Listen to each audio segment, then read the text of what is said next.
আজ আমি যে গল্পটা পড়ে শোনাবো সেই গল্পটার নাম ঠগি।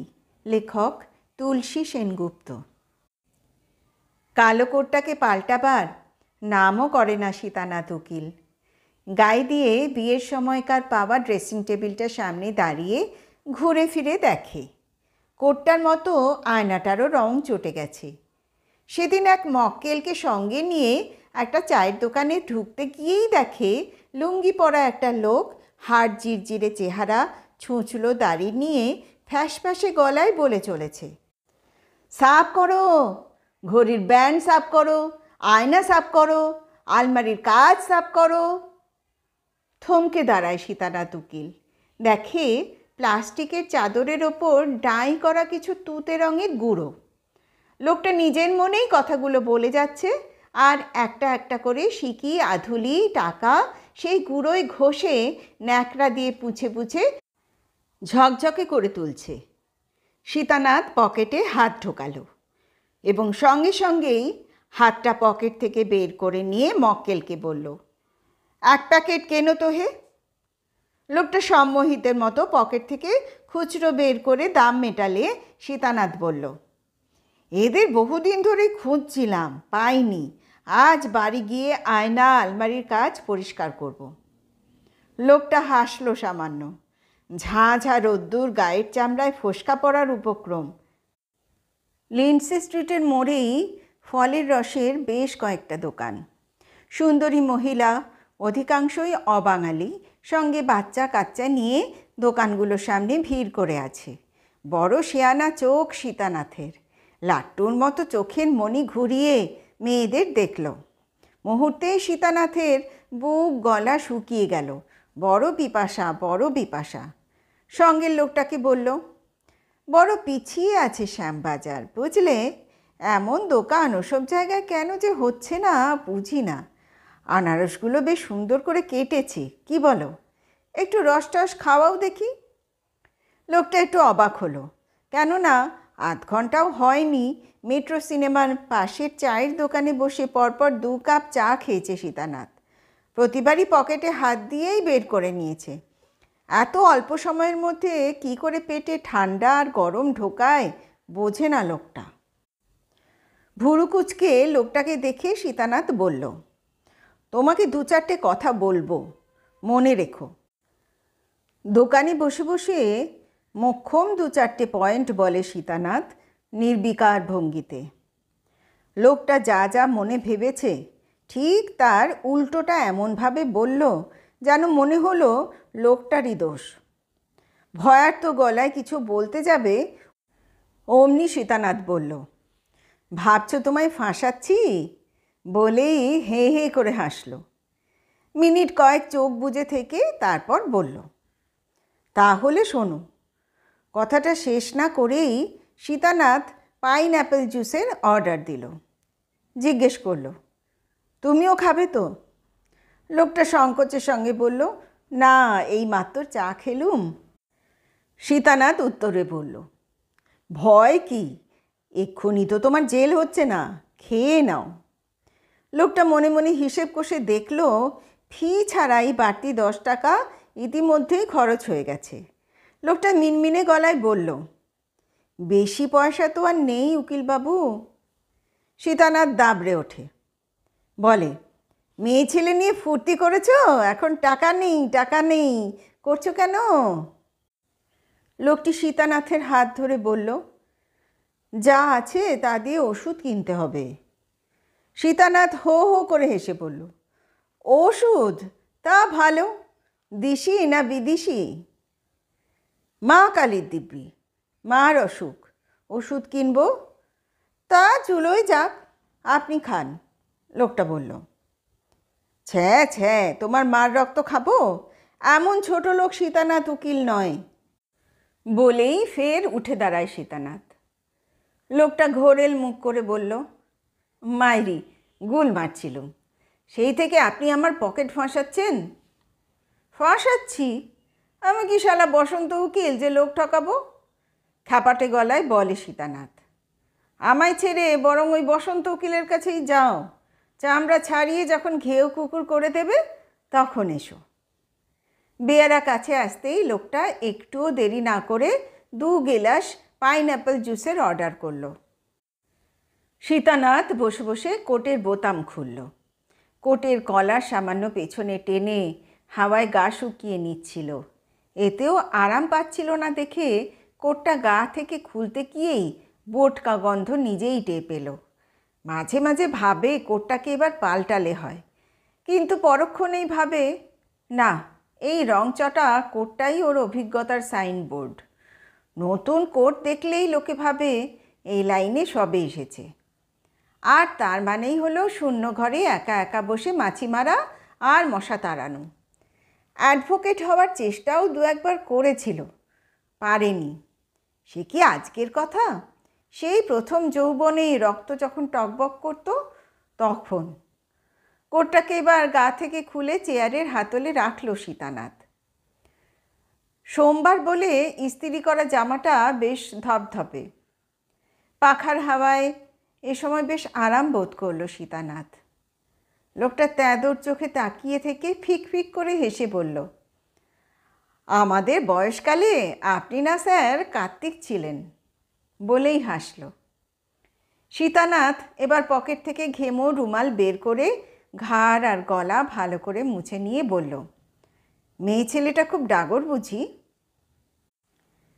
পাইনঅ্যাপল জুসের গেলাস দুটো দুজনের সামনে রেখে বেয়ারা চলে গেলে পর লোকটা নিজের গেলাসটা সীতানাথের দিকে এগিয়ে দিয়ে বলল, খুব জোর বাতাস বইলে গাছের ডালপালা যেমন এপাশ ওপাশ করে, আমারও হয়েছিল তেমনি।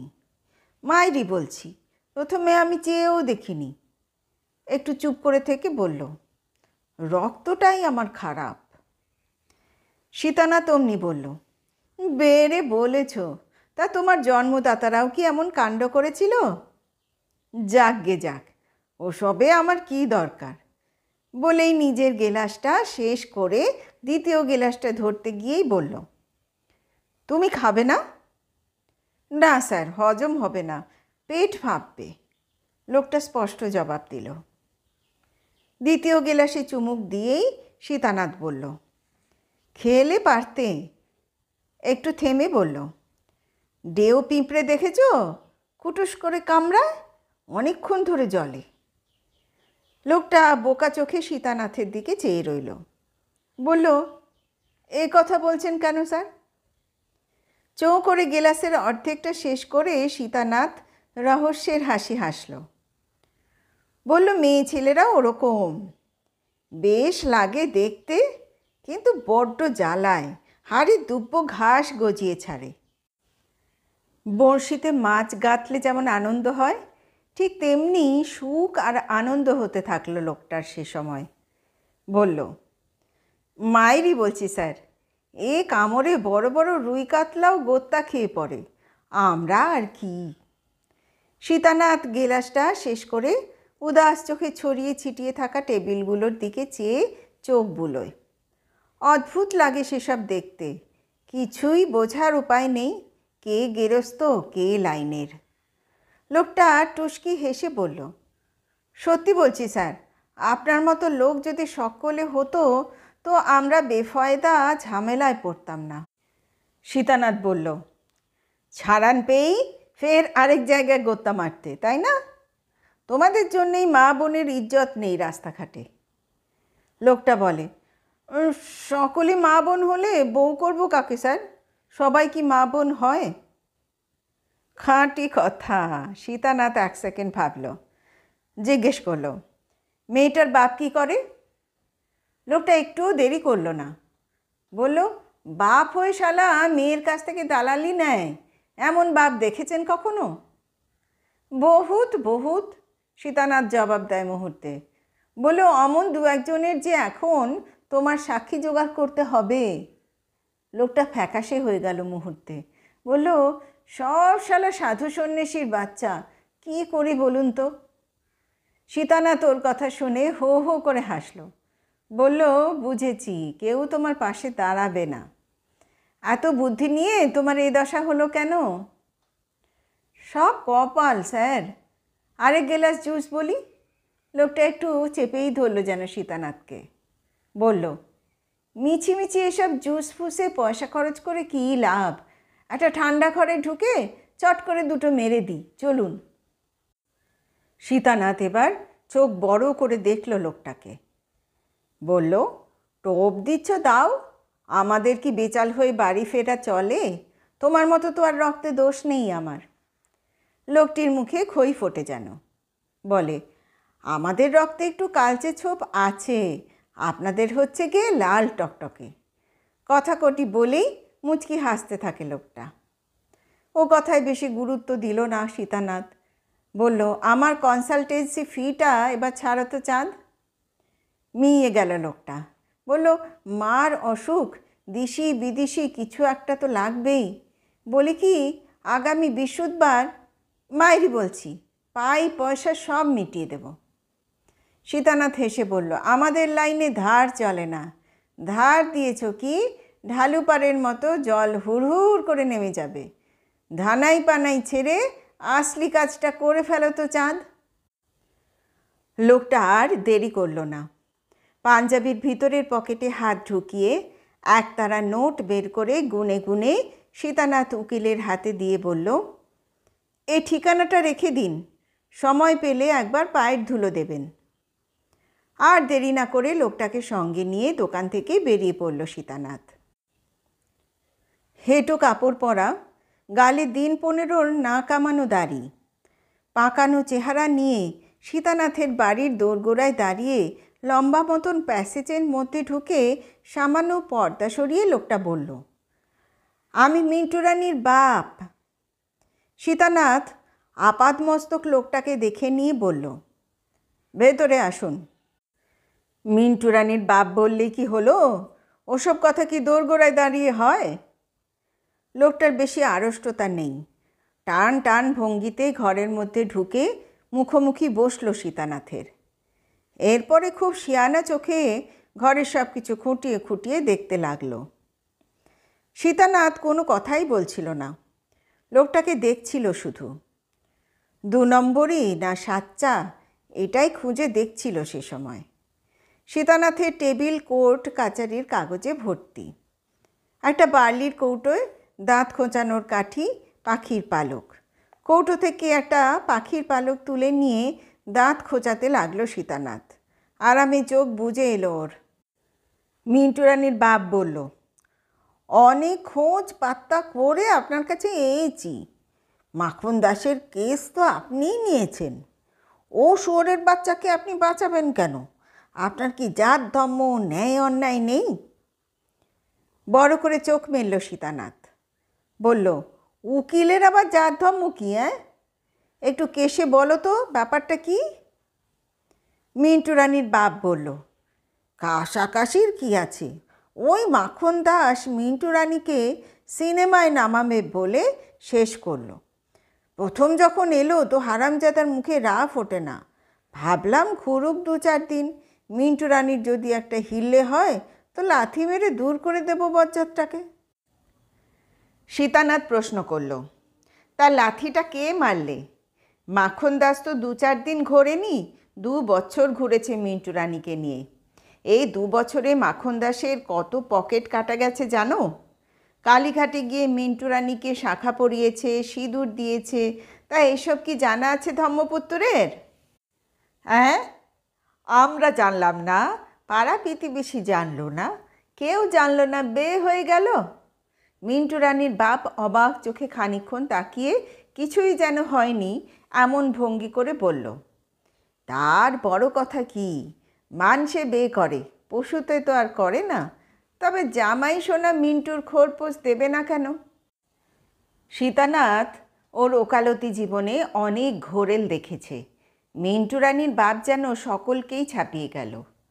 চোখ দুটো একেবারে স্থির হয়ে গেল সীতানাথের।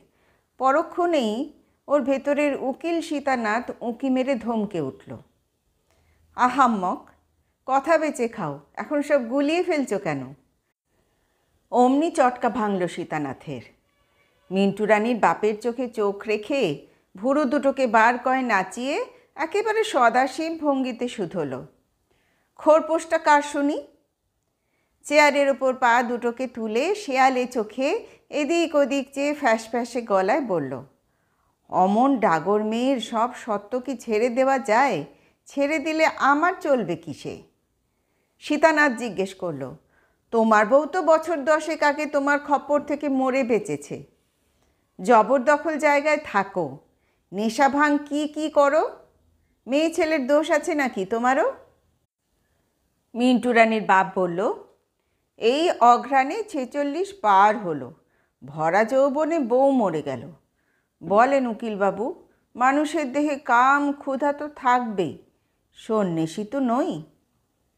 সীতানাথ বলল, তা বেশ, আমাকে কি করতে হবে?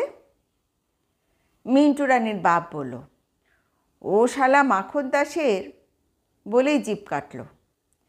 জামাই সোনাকে শালা বলে ফেললাম, সঙ্গদোষে মুখ খারাপ হয়ে গেছে উকিলবাবু। বলি কি, মাখনের অনেক পয়সা, এমন একটা কিছু পথ করে দিন যাতে আমার আপনার পকেটেও কিছু আসে। মিন্টু রানীর কী হবে?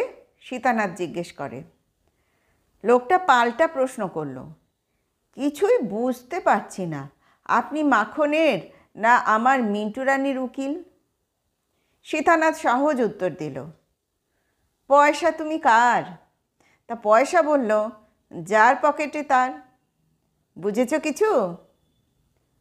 বুঝিনি আবার, বলেই জোরসে হাঁটু নাড়াতে লাগলো মিন্টু রানীর বাপ।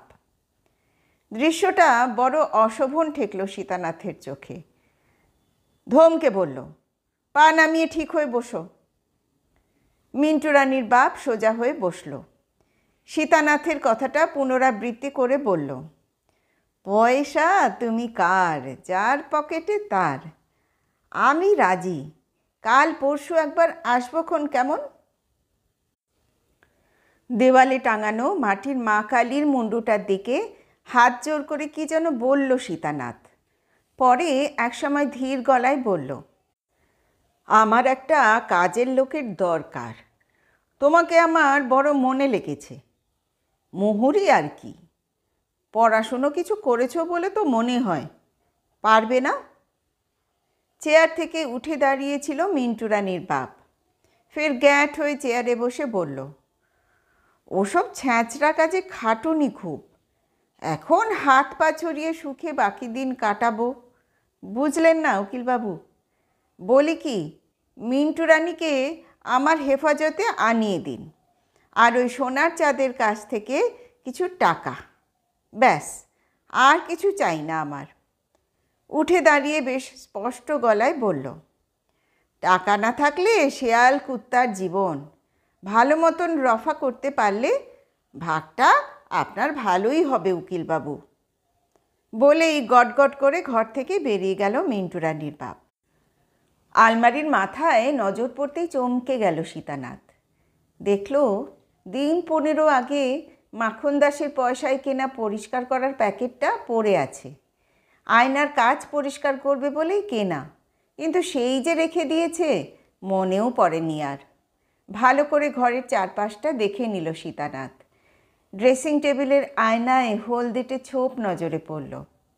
আইনের বইগুলো যেসব আলমারিতে থাকে তার অধিকাংশ কাজই ভাঙা, যাও দু একটা আছে ধুলোয় ভরে গেছে। মনে পড়ল, আজই তো মিন্টু রানী ছাড়া পাবে।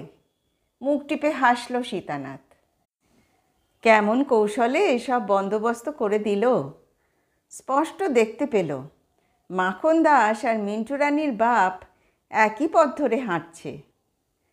মাখন দাস হাসছে ওকে দেখে, ও হাসছে মিন্টু রানীর বাপকে দেখে, আর মিন্টু রানী ওদের সকলকে দেখে ঠোঁট টিপে হাসছে।